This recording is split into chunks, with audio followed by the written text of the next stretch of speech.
There's actually a pretty well-rehearsed line out of the Tao Te Ching, which I'll paraphrase, saying, "A vessel is formed out of clay, but it is the space inside the vessel that is useful." Like, it's the emptiness that we actually use. The walls are built, but we don't use the walls. We live inside the walls, and that's kind of my idea of space, as like a volume of nothingness. I think people think about places more than they think about spaces, like over there or over here, where I'm at, where you're at, but maybe not necessarily the volume in between. That's really what my paintings are about. I mean, they're really just kind of framing the actual physical nothingness that we occupy. People describe them as being lonely a lot because I don't use human figures in them. The point being that you, the viewer, put yourself in this space. Mostly I just want people to think about the space itself and how they are occupying that space as a means to stimulate that thought throughout every day. I think that people take things for granted a lot. They pass by, same places every day, or places where other people have passed by or lived or been, and they don't really appreciate that this space is not unique only to their life, that it's shared by the whole world, really.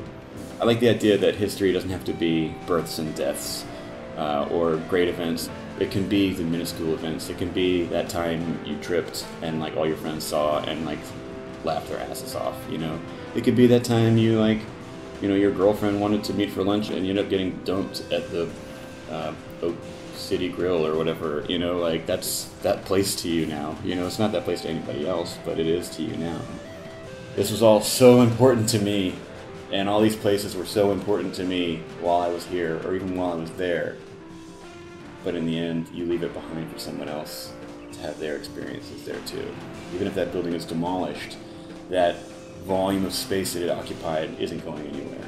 That idea that places kind of change, but the space stays the same, and the spaces are important.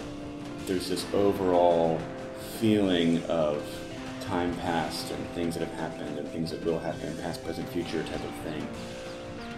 Timelessness, I guess. And when you said that you paint things that are mostly old, it's easier to paint the older ones because they're already imbued with so much history, and I've called it before spiritual residue.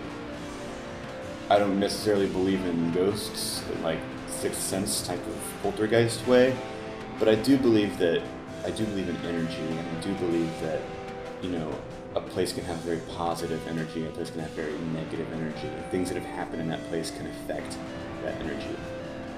I feel it. I get out my camera, I take pictures, I put the camera away, and I come back to it later.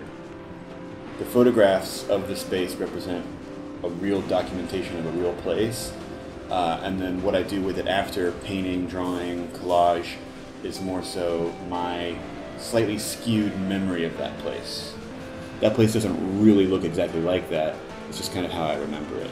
This is my experience there, which I then am sharing with the viewer. I'm finally comfortable after 15 years of painting, calling myself an artist and saying that's what I do.